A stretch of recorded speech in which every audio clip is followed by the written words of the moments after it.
Welcome back everyone. In this video, I'm going to break down and compare Season 2 of Sailor Moon Crystal to the manga. This season covers the Black Moon arc of the story, and the two volumes I'm going to be comparing it to is Sailor Moon Eternal Edition Volume 3 and 4. Like in my Season 1 breakdown, I will not be making too many references to the original 90s series, as the creators have already stated that this series is not a remake of the original, but a reboot that follows closely to the manga. So we're going to see how close it actually follows the manga. And with that, let's go ahead and talk about it. So one of the first things I noticed is that this season, the titles do not exactly match what is in the Eternal Edition of the manga. But the thing is, the words or phrases, I think, just translate differently because it's only a slight difference. For example, episode 23 is called Covert Maneuvers Wiseman, but the manga says Puppet Master Wiseman. Looking at this, I see that it's getting the same message across, but it may be just a translation thing. Let me know in the comments if you know otherwise. Arc 15, Infiltration, Sailor Mars. The episode opens up where the last season ended. This mysterious girl is threatening Usagi with a gun pointed at her. She wants the silver crystal and warns that the gun is loaded with live ammo. Mamoru stops her and turns out the gun is just a toy. Then the little girl runs off. Then we see the opening theme and it's still the same song Moon Pride by Memorial Clover Z. Just the difference now is instead of Queen Beryl and her men, we see the new villains for this season and even Sailor Pluto. We see this glowing red planet and what appears to be the new villains of this arc. They're talking about how they have a reading on the silver crystal, and we see Prince Demand, who his English voice is done by Matthew Mercer, who has a library of roles. He is Vincent Valentine in the Final Fantasy VII Rebirth, as well as Levi from Attack on Titan, and also can't forget about his work in Critical Role. His Japanese voice is done by Mamoru Miyano, who also has a library of roles. He's known for Chrollo from Hunter x Hunter, as well as Ryuji from Persona 5, and then even Riku from Kingdom Hearts. Demand's name, when I looked it up, all I could find was that it was a French word for being sought after. But let me know in the comments if you find something else on his name. We also see Saphir, whose English voice is done by Greg Felden. It looks like this is his first voice acting role. His Japanese voice is done by Tsubasa Yonaga, who played Nagisa in Free and Jude Mathis from the Tales of Xillia games. Saphir is a masculine respelling of the precious name Sapphire, referring to the deep blue gemstone. Then we get a look at Wiseman, and his English voice is done by Steve Kramer, who is best known as the third Hokage in Naruto, or Shinsui from Bleach. His Japanese voice is done by Hiroshi Iwasaki, and he voiced Shukaka from Naruto, as well as the Japanese voice of C-3PO from the Star Wars franchise. Wiseman is advising that the crystals bring calamity and destruction, and his recommendation is to destroy it. And this scene is playing out panel for panel in the manga. We also see Rubius, and his English voice is done by Steve Staley, who is best known for Neji from Naruto, as well as Hitsugaya from Bleach. His Japanese voice is done by Hiroki Takahashi, and he actually plays Ryu from Street Fighter and Joey Wheeler from Yu-Gi-Oh! And yes, I know his Japanese name is actually Katsuya. Rubius is Latin for red. Now this was added to the anime. Rubius summons the four Spectre sisters, which makes sense because in the manga, they're just kind of there with no explanation. One of them senses someone with the same power of fire, which is similar to her own, and she wants to go down to Earth to crush her, which, like I said, makes more sense in the anime than the manga. The manga, she just kind of appeared at the school with no explanation. And also her name is Koen. When they find the little girl, Mamoru reaches out to her hand and he gets a vision. And this was a little extra they added to this episode. They bring the little girl back to Usagi's house. The little girl says she's going to stick around for a while and brainwashes Usagi's family. We finally hear they call the little girl Chibiusa, and her English voice is done by Sandy Fox. She plays the voice of Betty Boop, as well as Flan from the Disgaea franchise. Her Japanese voice is done by Misato Fukuen, who is well known for Himiko Toga from My Hero Academia. Little fun fact about Chibi's translation: Chibi means little and can be used either in insult or terms of endearment. We can tell though when Usagi first uses it, she most certainly means it in contempt. However, when speaking with a younger sibling as an example, it's not uncommon for a family member to use it as sort of a pet name. When the girls meet up to discuss Chibiusa, Luna actually brings them their new pens so that way they can transform.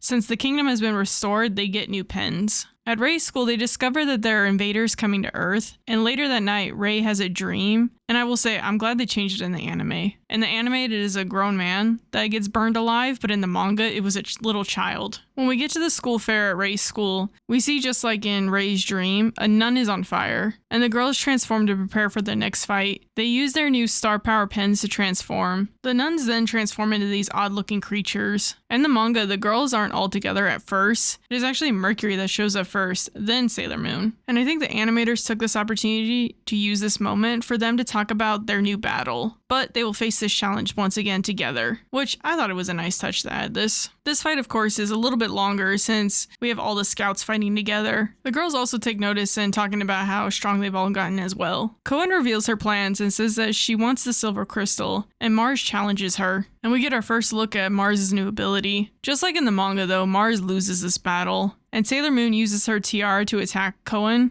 but Koen deflects the attack, and Tuxedo Mask saves Sailor Moon. And now that Sailor Mars is stuck in this fire prison, Sailor Mercury tries to use her new ability to put the fire out on Mars, but it doesn't work. Then Tuxedo Mask and Sailor Moon combine their power, and the new moon rod appears. And Sailor Moon uses it to take out Koen. And then Rubeus appears, and he kidnaps Sailor Mars. Act 16, Abduction, Sailor Mercury. Now the episode is slightly different than the manga, but the main points are still getting across to fans. So Minato and Makoto appear in the manga telling the others to de-transform because they are about to make a scene. And when they do so, they see Chibiusa. The difference here, though, is Usagi's so pissed trying to get information from Chibiusa. Usagi questions if she is the enemy, and she actually raises a hand to Chibiusa. But Luna stops her, and just like in the manga, she tells Usagi to calm down. Chibiusa is not the enemy, and later when Usagi goes home, you see a little bit of that regret. In the manga, she couldn't believe she raised a hand to her, but in this episode, she can't believe that she raised her voice to Chibiusa like that. The episode does a great job of sticking to the manga after this point though, from Mamoru and Luna helping Chibiusa all the way up to the chess match with Berthier. Now in the manga, they do not play chess. Once Berthier reveals she knows Ami is Sailor Mercury, they begin to fight immediately.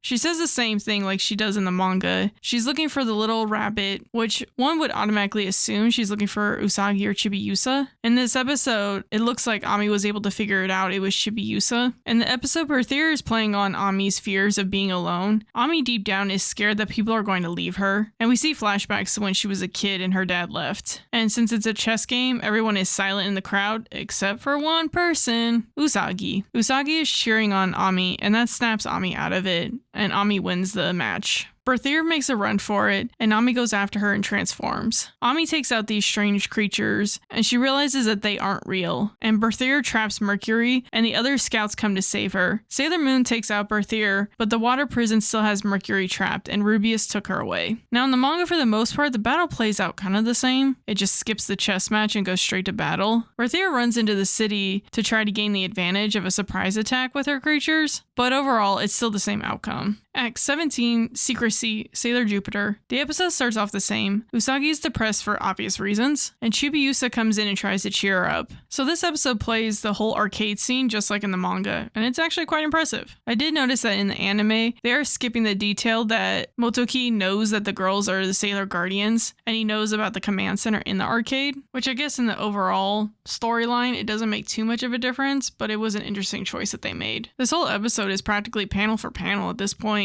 Makoto is sick and Asanuma helps her out. When they get back to Makoto's place, he admits that he heard Luna talking and he heard their conversation about Mars and Mercury being kidnapped. The only thing that is such a small difference is Asanuma saw Mamoru use his powers to heal himself in the manga, but in this episode we're only seeing him react to the fact that when Makoto doesn't feel well, she gets all zappy, as she puts it. Even Jupiter's battle with pets is spot on with the manga. There are only a few minor differences in when the girls are fighting the droids. Sailor Moon puts on her glasses in the manga to confirm that they're not human like Ami said. After Sailor Moon beats pets, Rubeus comes in and kidnaps Jupiter. I also like the touch that the animators even matched the panel in the manga showing Jupiter, Mars, and Mercury right here. Act 18, Invasion, Sailor Venus. In the aftermath of now losing Jupiter, we see some regret that Venus is showing. She is the leader of the scouts, and she's apologizing to Sailor Moon for not saving Jupiter. They go back to the command to try to figure out if the people from Black Moon are aliens. But either way, they need more information, and Venus says we will need to talk to Chibiusa once and for all. Just like in the manga, when they get back to Usagi's house, Chibiusa freaks out when she sees the Black Moon crystal. We now see the Black Moon members, and we now see Esmeralda, whose English voice is done by Rena Strober. She is well known for Azura from the Fire Emblem Fates game. Her Japanese voice is done by Hoko Kiwashima, who is well known for Soifon from Bleach and Sango from Inuyasha. They are talking about how they have the power of planet Nemesis. Saphira is wondering what is the point of their continued fighting. They already caused an apocalyptic event. What more is there to do? Prince Demand points out that they need the queen to be completely defeated and to take the silver crystal to truly win the war that they're in. Wiseman comes in encouraging the battle to continue, and when Demand leaves, the others are talking about why does the prince believe such a creepy fortune teller. They talk about how Wiseman gave Prince Demand the power of the evil eye. When Minato and Usagi continue to try to get answers from Chibiusa, they're not getting anywhere, but I thought this was pretty heavy. Usagi asks Chibiusa if she is the enemy, and Chibiusa says no, but then Usagi says, how are they supposed to trust her if Chibiusa won't cooperate with them? And that says a lot coming from Usagi. She sees the best in people, but even now, the friends that she cares about the most are kidnapped, and she needs answers. Now, they did add an extra point of view that I thought made more sense in this anime than the manga. We see Asanuma and Kotono, who is president of the Supernatural Club from Ray's school, watch the broadcast that Calaveras was showing. Also, to go more with this moment, I like that we saw Naru. She's aware that Usagi lives a double life and how much she wishes she could help, but she understands that she can't be a part of that second life that Usagi has. And I'll come back in a minute on why I think it's important that they added this scene. Then we see Mamoru talking to the four kings of heavens. Mamoru is feeling powerless to help the princess, and the four kings advise him not to doubt himself. He has the power to help. His princess will become queen and he will become king,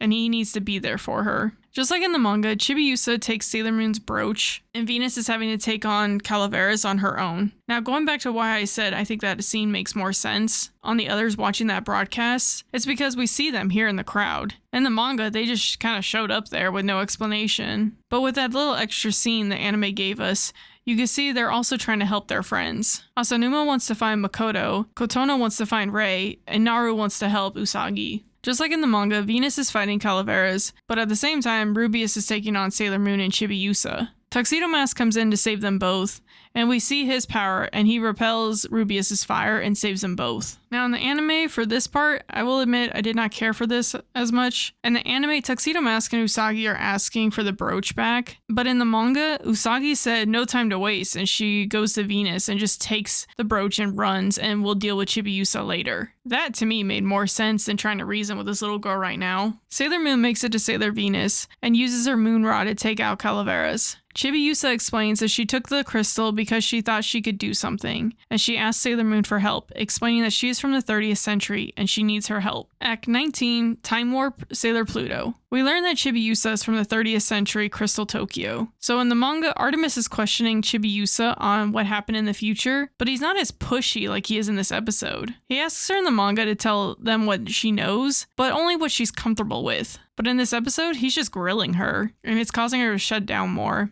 And Venus says they need to go to the future, and Chibiusa's worried that it's too late, and Tuxedo Mask tells her it's okay, no one's forcing her to do anything. So this next scene, Usagi and Mamoru, I feel like this scene could have been played out a little bit better, like what we saw in the manga. So in this episode, Usagi's jealous of the attention that Chibiusa's getting from Mamoru, and Usagi even tells herself at some point she needs to stop because she needs to stop worrying about Chibiusa. She's just a kid. She should be more worried about Mars, Mercury, and Jupiter. Mamoru in the manga felt all of a sudden Usagi was going to disappear right in front of him, so he reaches out and grabs her. And in the anime, you see her glitching, which I thought was just kind of odd, and it doesn't really elaborate on anything like that. The next day, Chibiusa asks the others to come with her to the future, and she's going to face the future head on. When she does her prayer to go back to the future, she's praying out to Kronos, who is the Greek god of time. When they began to travel through time, Sailor Moon and them get separated from Chibiusa. Of course, the Black Moon is detecting all of this. Esmeralda summons her minions Archyle and Chiral, and these guys are actually named after molecules, which makes sense because Naoko Takeuchi used their names. She did study chemistry and became a licensed pharmacist before Sailor Moon came out. When Sailor Moon and the others come across the door, they're stopped by none other than Sailor Pluto. Sailor Pluto's English voice is done done by Veronica Taylor, who is no small for playing the original Ash Ketchum, which I will say right away, that's an impressive voice range that she has. Her Japanese voice is done by Ai Maeda, who played Mimi in Digimon. Also, when Pluto introduces herself, she introduces herself as Guardian of the Underworld. An interesting fact about Pluto, Hades was referred to as Pluto at one point, and he is the lonely god of the underworld. He's different from the rest of the gods because his duties keep him far away as he guards and guides the souls to the underworld. Pluto is not a cruel god, he's just remote, and his responsibilities are vital. This next part is probably one of my favorite moments of this series. Chibiusa stops Sailor Pluto from attacking the others, and Sailor Pluto looks pissed, and she is lecturing Chibiusa about how she broke the rules and went back to the past. But she stops and takes a moment to hug Chibiusa, and I friggin' love Pluto and Chibiusa's friendship. And when Chibiusa and Sailor Moon start to argue, when they learn Chibiusa is actually a princess, Pluto makes a comment about how her life is never easy when dealing with the two of them. When the others fight Argyle and Chiral, that fight played out just like the manga did, and after researching these guys' names and what they mean, their attacks are very technical, dealing with science that I do not understand. After the fight, they make it to the palace, and they see Neo Queen Serenity as well as another tuxedo mask. Act 20, Crystal Tokyo, King Endymion. Plot twist, we learn that Chibiusa is Sailor Moon Tuxedo Mask's future child. Just kidding, I feel like most of you that are watching this video already knew that. The silver crystal is surrounding the queen, and they cannot tell if she's alive or not.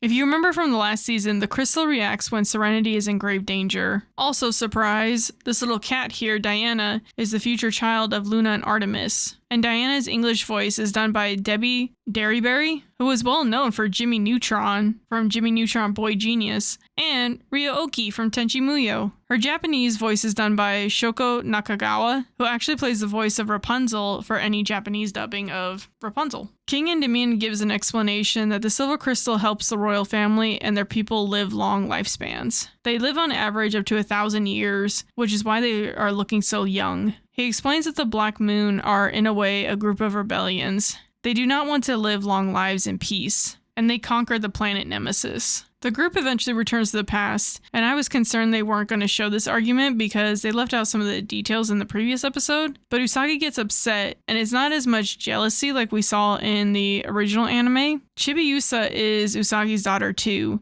and she wants to protect her as well, but she was upset when Mamoru was trying to take on that responsibility on his own. The only small change that they made from the manga to the anime was in the past they skipped Usagi and them looking for Chibiusa when Chibiusa went missing again. They go back to the future looking for Chibiusa, and they have to fight Esmeralda. And just like in the manga, Tuxedo Mask takes out Esmeralda, and then Prince Demand and Wiseman make an appearance, and Prince Demand kidnaps Sailor Moon. Act 21, Complications, Nemesis. The episode starts off like the manga. We see Usagi is having a nightmare of Chibiusa taking Mamoru away from her, and she wakes up in a strange dress and a strange room. We see Prince Demand's weird obsession with Neo Queen Serenity. We learn about the Black Moon's motivation and why they attacked Crystal Tokyo. Prince Demand wanted to show that the silver crystal wasn't the only powerful crystal out there. In the manga, Demand talks about Earth was tainted by the delusion of long life and infinite power and grew fat on these fantasies. In the anime, he describes also the people became lazy and decadent.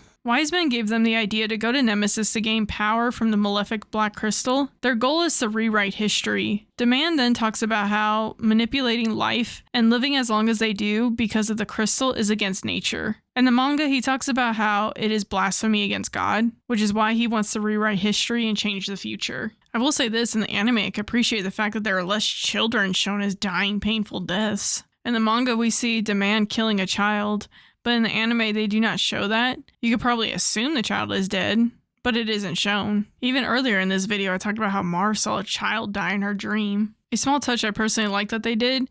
Demand talks about the image of a goddess in Neo Queen Serenity, and they took that artwork in the manga and added it to this episode. Demand talks about how he wanted the queen all to himself no matter what version he gets, and he kisses Usagi. Usagi pushes him off and tries to transform, but because the planet is made up of malefic black crystal, it absorbs and nullifies all other energy. The only difference between the manga and the anime in this moment is in the manga, the rest of Demand's men are in the room explaining all this to Usagi. Back with the others, we learn that Chibiusa is actually 900 years old, and she does not have any powers, but one day King Endymion believes she will transform, and it is her destiny to protect this world. Back on Nemesis, Usagi is overcoming her self-doubt, and Rei, Makoto, and Ami wake up because they could sense Usagi. They're also not able to transform, but all of a sudden they feel their powers being sucked out of them, and they collapse again. They did, however, in this anime, skip what we saw in the manga as a horror scene in this cave. In the manga, you see nothing but corpses all around them. We also see Wiseman is keeping an eye on Chibiusa, and we get a glimpse of her being bullied. And then we also get a glimpse of her friendship with Pluto, and it is so sweet. And then we see Chibiusa also deals with self-doubt. She thinks she isn't special to anyone, not even Pluto, and she continues walking through space and time, and eventually Wiseman finds her and takes advantage of her self-doubt. And with that, we've actually finished this episode, and that actually covers all of Volume 3 of the Eternal Edition of the manga. And now we move on to Volume 4. Act 22, Hidden Agenda, Nemesis. We learn that this person named Death Phantom destroyed Crystal Tokyo previously, but because he is human, Neo Queen Serenity could not execute him, and instead exiled him to Nemesis. A storm is picked up and is disrupting space and time. Pluto can sense something happen to Chibiusa, and that is what caused this storm. Okay, so this is outside of the comparison, and I just have to point this out. Tuxedo Mask is going through the storm, being big and brave, like usual, but Pluto is yelling at him to wait because he needs a key, or he will never make it back. But he just keeps on walking. Dude, Pluto has so many keys attached to her, you couldn't go grab one real quick? Dumb.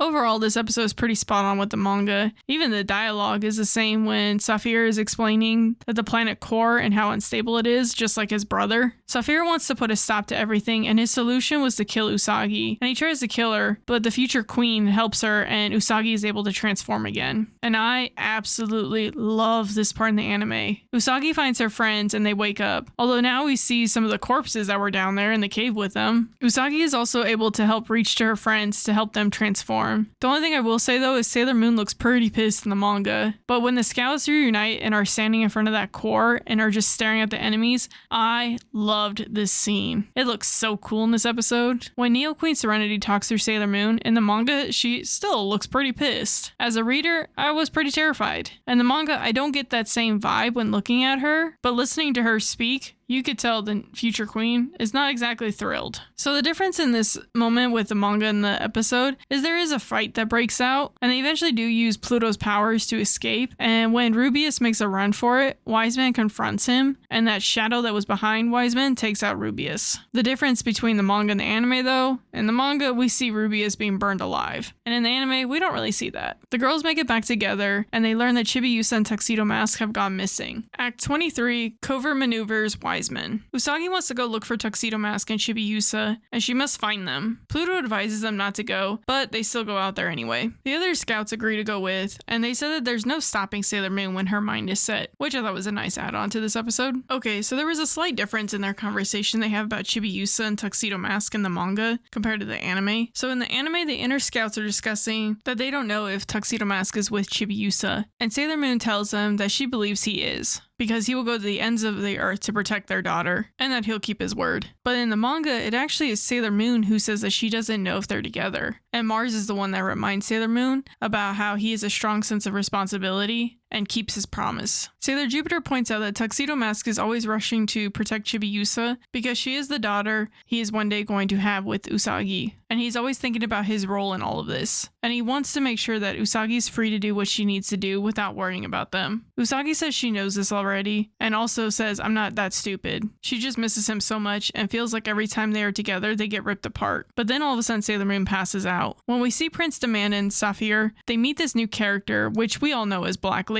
When they confront Wiseman, there was a slight difference in trying to fight off Wiseman in this episode compared to the manga, but no matter what version, Wiseman still takes control of Demand and Saphir, and then the rest of the episode plays out like the manga. We see the scouts go back to the past, letting Usagi recover, and then they go back to the future and confront Black Lady. Act 24, Attack Black Lady. I do like the rock music that they've added to the background music of this episode, and yet again we see Tuxedo Mask is being controlled by the enemy, and is unfortunately attacking Sailor Moon. And holy crap, that attack was brutal. Black Lady is showing that she has control over Tuxedo Mask, and in the manga they get into more details about how unhealthy this love is that Black Lady and Demand want. Usagi tells her that she knows how she feels, and Chibiusa doesn't know what to do with her feelings, and it's gotten to be too much. And I felt that the manga touched on this feeling of neglect a little bit better than the anime. The anime, I felt like it almost got there, but it didn't quite make it across the line. but they did touch on forcing someone to love you also isn't love. I will say I love this moment and how cool it looked. When Sailor Moon is tapping into her power of the silver crystal, then we see Wiseman's true form being planet Nemesis, and he's trying to take out the planet. And Sailor Moon is using the power of the crystal to hold off the planet. Sailor Moon begs Black Lady to stop.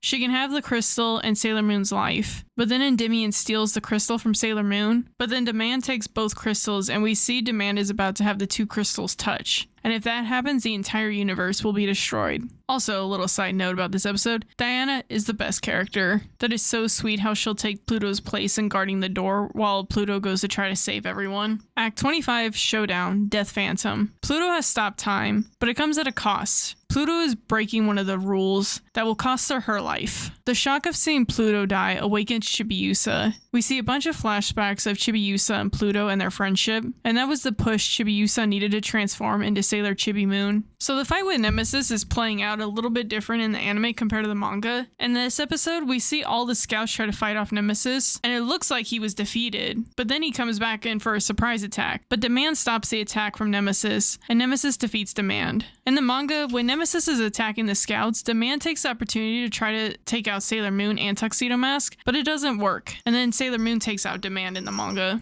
Outside of that, this episode is pretty spot on with the manga. The scouts are being sucked into this dark void, and they see the true form of Death Phantom. Act 26, Replay, Never Ending. Sailor Moon takes on Death Phantom, and they at first think that the blast may have taken both Death Phantom and Sailor Moon out, but it turns out that Death Phantom that they thought was an illusion, and Sailor Moon and Tuxedo Mask are actually closer to the real planet Nemesis, and then they end up summoning Sailor Chibi Moon to help them fight Death Phantom. Sailor Moon and Sailor Chibi Moon take out Death Phantom, and back on Earth, we see the power of Neo Queen Serenity, and she revived the planet. The Queen may have lost her guardian power, but her power of healing is still unmatched. And the Queen also grants new powers to the scouts. Their powers are based on Greek and Roman deities, for which each planet is named. Mars is the Roman god of war, and Venus is the Roman goddess of love. Mercury is the Roman god associated with the Greek god Hermes, and he is a cunning trickster who is god of wisdom of sorts. And Jupiter is the king of gods and protector of the human race. This role of the god Jupiter has some parallels with the planet Jupiter, as the gas giant's gravity has protected the Earth from comets that might otherwise hit us. I like this little touch of following the artwork from the manga again. When Sailor Moon and Neo Queen Serenity are talking about how they can't meet each other because there's a chance it could change history, they match the artwork with the anime. They also did a good job when Chibiusa is about to go home and Usagi and Chibiusa have such a cute moment. They cry over the fact that Chibiusa will have to leave to go back to the future. And when you see everyone back with their classmate and friends, there's even a scene of Minako and Ami going back to the arcade and they greet Motoki. And I think this is super random because like I said earlier, in the manga, Motoki knows who the scouts are, but they never showed that in this anime, so I felt like this was out of place. As quickly as Chibiusa left for the future, she came right back around with a note from the Queen. Chibiusa is staying in the past to train with the Sailor Guardians. And that wraps up season 2 of Sailor Moon Crystal. That covers pretty much all of volume 4 of the Eternal Edition. There are a couple of side stories in this volume as well, and they're cute fun reads. One is called Chibiusa's Picture Day Diary, and it's a cute little story about Chibiusa's school life. Then you have the story Casablanca Memory. This is a short story that follows Rei, and you learn about her family. Her father is a politician, and her mother passed away when she was young. She hated her father and decided to live at the shrine with her grandpa, and you learn that Rei did fall in love with her father's secretary. He was always nice to her, and he brought her gifts for her birthday when she was growing up, but she learned he is getting married to someone else, and he will also become a politician like Rei's father. At some point in the story, you see Rei playing on the piano, and she says she's playing the theme from Casablanca. The song is called As Time Goes By, and it is about the struggles of falling in love. The iconic film is about a man who fell madly in love with a woman only to find out that he was already spoken for. This is my first time rewatching the show since they cleaned up the animation, and I will say it is a lot better to watch these first 2 seasons. The show is really good, and it seemed like the animators and directors had a lot of plans for this show, but it looks like production issues may have happened along the way, and things were rushed, unfortunately. The season overall did another great job of sticking true to the manga. They touched on what children can go through when they feel neglected, and how that can turn into unhealthy relationships if someone does not get the proper help. There were some changes that I thought made sense because it added more to the story. Overall though, it was really good, and I recommend this series to everyone. If you've never seen Sailor Moon and wanted to check it out, I recommend this version. And now that I've covered all of season 2, now I'll be breaking down and comparing season 3, which has always been one of my personal favorite seasons. Thank you for the continued support. I do have a Discord channel if you would like to join that. We talk about video games, anime, anything and everything under the sun pretty much. There'll be a link in the description if you would like to join. Otherwise, thank you all again for your support, and I'll see you guys next time. Bye.